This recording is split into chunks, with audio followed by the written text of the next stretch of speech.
ఈ video last దాకా చూడండి, సర్ప్రైజ్ అండి. మేము టర్కీ కోడి చికెన్ తెచ్చుకున్నాం. ఇది ఎలా అన్నానో వీడియోలో చూపిస్తా. స్టవ్ అంటు పెట్టినాం. స్టవ్ పైన ఒక గిన్నె పెట్టుకున్నాం. అందులో 1 చెంచా నూనె పోసుకున్నాం. ఇక మాకు ఉల్లిగడ్డలు, పచ్చిమిరపకాయలు, కొత్తిమీర, పుదీనా ఇంటి త్వరగా గోలించుకోవాలి.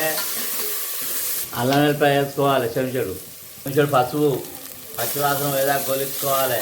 చికెన్ కడిగి ఇందులో వేసుకోవాలి. 5 నిమిషాలు ఉమ్మగిల్లాలి. పైన మూత పెట్టుకోవాలి. కిలంబావు కూర, కిలంబావు కూరకు 6 చెంచా కారపొడి వేసుకోవాలి. మీడియం చెంచా మొత్తం ఇలా కలుపుకోవాలి. ఒకసారి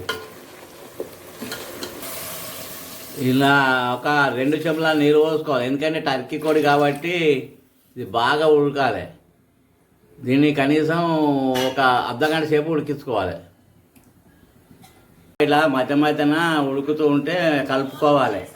బాగా ఉడకనియాలి. కూర ఉడికినది. ఇలా తగినంత ఉప్పు వేసుకున్నాం. ఇప్పుడు కలుపుకొని దించుకోవాలి. ఇది టర్కీ కోడి కూర. టర్కీ కోడి కూర రెడీ అయింది. గుమగుమలాడుతుంది. వేడి వేడి అన్నంలో కానీ చపాతీతో కానీ తింటే చాలా రుచిగా ఉంటుంది. అబ్బా మళ్ళీ మళ్ళీ కావాలనిపిస్తుంది. తిన్నా కొద్దీ తినాలనిపిస్తుంది.